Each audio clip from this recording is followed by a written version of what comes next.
Okay, what's this fight week been like for you, right? Like I feel like you're almost getting more attention now than you did when you fought for the title. I mean, what's this like? A lot of work, brother. My schedule was 9 a.m. today all the way to 5, so I got a lot of things to do. Busy, but I'm not a complainer, so it's okay for me. I think we got a lot of eyes on this fight. This guy is very tough. But we're going to test, right? We're going to see if that guy is real or not. And I'm here. I'm the guy to test this guy, to stop the hype train. So I like it. You know, I'm here in this position. I asked to be here. And I wanna fight the best guys. If he's one of that, if he's that beast, that's the guy that I want to fight. Yeah. I mean, you've been around this game for a long time at this point. You've seen people come into the sport, get hype. But, I mean, what do you make of this? Because it feels like people are just ready to write you off and be like, you're just the next victim. You know, I mean, is that bizarre to you, or do you take offense to that? I don't mind. I like to be the underdog. I beat the underdog in my last maybe 5-6 fights. So, to be honest, it doesn't matter, right? It doesn't matter what people think about you. It matters what you think about you. So, I don't mind. So I know me. I'm not counting me off, brother. I'm coming and I'm gonna beat this guy. And Saturday after fight, I'll be here talking to you guys. But it doesn't matter. It matters what I think, what my team thinks, what my family thinks. They all believe in me. They all support me. So that's the ones that count. You know, the not offensive to you guys, but the media, the fans. That doesn't matter. You know. When you take away all the hype and the reputation, just look at him technically speaking, what is it about his grappling game that you see that's made it so effective? Nothing special. I think his wrestling is very good. His control and ground and pound is good.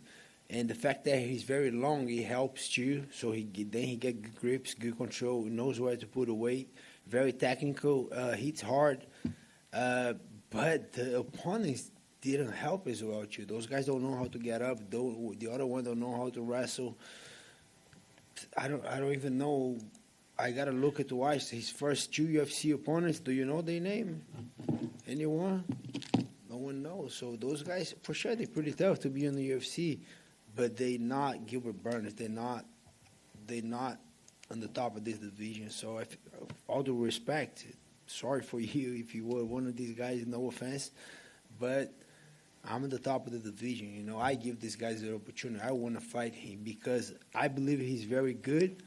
I don't see a monster. You know, I see a human being, confident, a little bit cocky, undefeated, think he's invincible, untouchable. But we shall see. We shall see Saturday.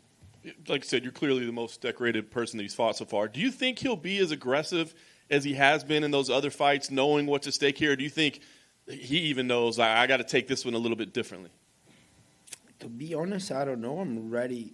I have on my strategy either way. I do think he's a fast starter. So am I. I don't think he's going to change that as much. I'm still not sure if he's going to wrestle right away. I hope so. I'm not sure. But his tendency is to strike more when he see another grappler is to strike. And he got heavy hands. He kind of... That's the thing. When 2 grapplers, 2 wrestlers go to a fight, we're not talking as a grappler.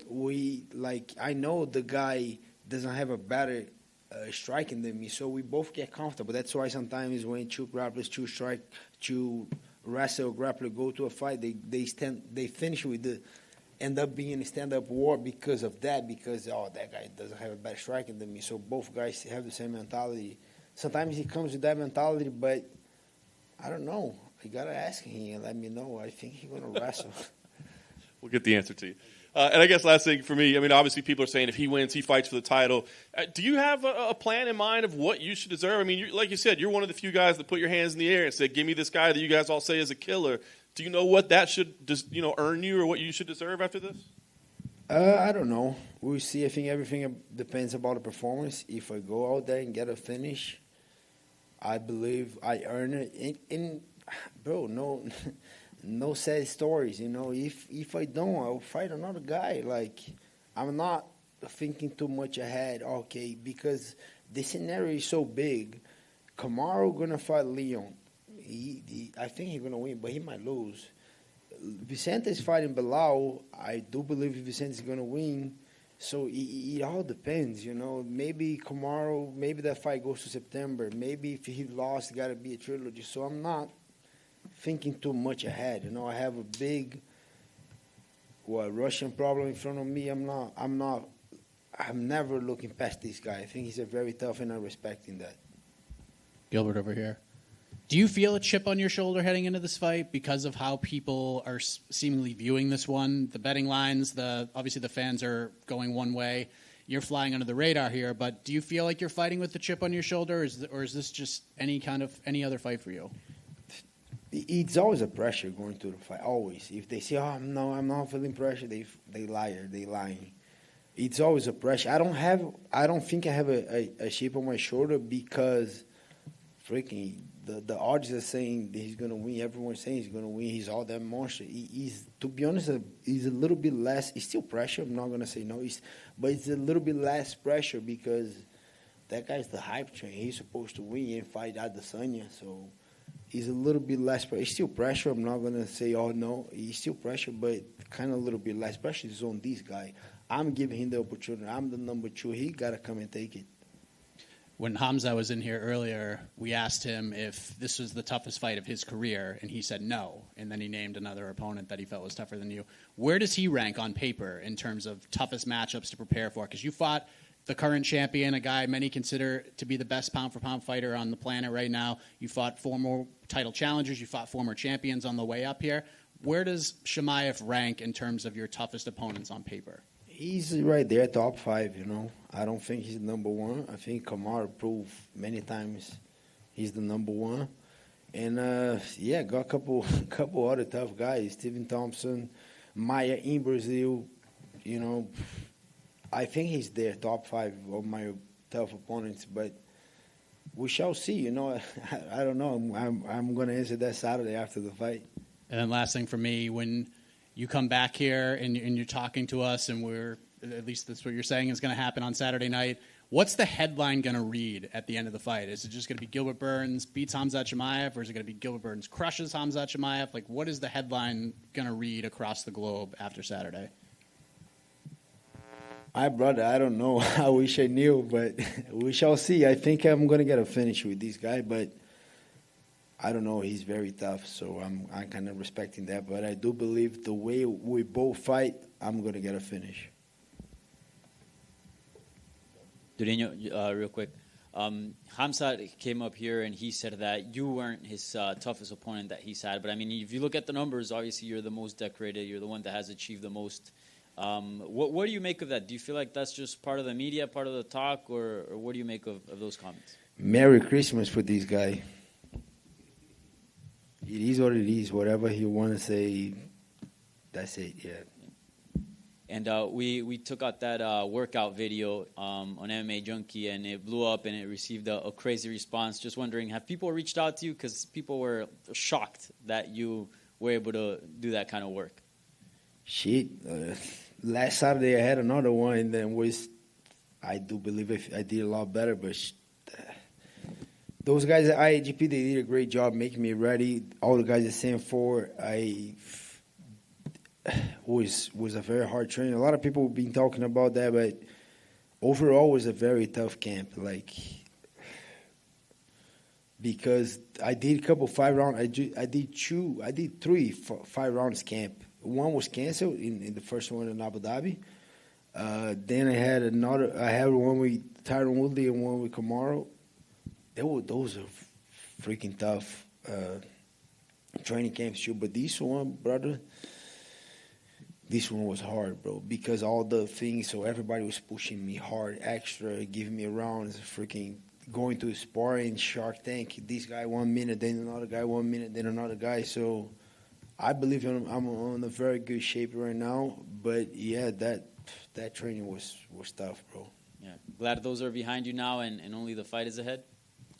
Yeah, it's still, you know, I've been only in the UFC for 8 years. So I hate to say I'm a veteran because it sounds that I'm getting old, but I'm being a veteran in that game. And been a lot of training camps, a lot of things, and I'm kind of living by the day. It's not everything is done. No, I'm still gonna have a good session tonight. Maybe adjustment gotta be made. Maybe I hope not, but if it does, I'm gonna adjust. Tomorrow still press conference, and then starting the weight cuts. Friday make the weight, face off, ceremonial weigh-in. Saturday still do a little shake off. So it's never done. It's just done whenever the heifer say, "Hey, stop." Then it's gonna be done, but still a lot of work to be done until Saturday night. Best of luck. Thank you. Thank you. Gilbert, right here in the front. Just in terms of your relationship with Kamaru Usman, what was it like getting back to training with him after fighting him the first time? Was it a little bit awkward at first? No, not at all. To be honest, I took that loss like a man. Like he beats me, so I don't have any hard feelings. So the fight was fair and square. So he beat me, and I learned a very couple lessons on that fight. And he approached me and Coach Henry like a couple weeks ago, maybe a month ago, saying that he's gonna be in Florida. I mean, he lives in Florida. His daughter is in there, and then he said, "Oh, can I come and train with you guys? Because I'm gonna stay here." And then I say, "Of course." And then he started training, and then he was doing a couple early sessions, and was training with the group a little bit. He's still recovering from his right hand, and he was there a couple of my sparrings, and then he couldn't hold. He would just look at me sparring, and then he come, "Hey, try this, do that. This guy, he don't do this." And then that's Kamaru, that's me. If I think it was the opposite, I would do the same. "Hey, watch out with this, look for that." So he did that couple of my last maybe, I think 3 or 4 sparring sessions. He was there a couple of days looking at me and giving a couple of advice. And we have a good relationship. Like, we went to a competition, I lost, but it's not personal. Even with Hamza, he's saying all that stuff is not personal, brother. We're going to fight. And at the end of the day, a lot of media, a lot of things will be said, but bro, we're gonna hit each other. We're going to a fist fight. He said this and that, brother. He can say whatever he wants. All right, thanks, Gilbert. Yep. That's it. Yep. Thank you, guys.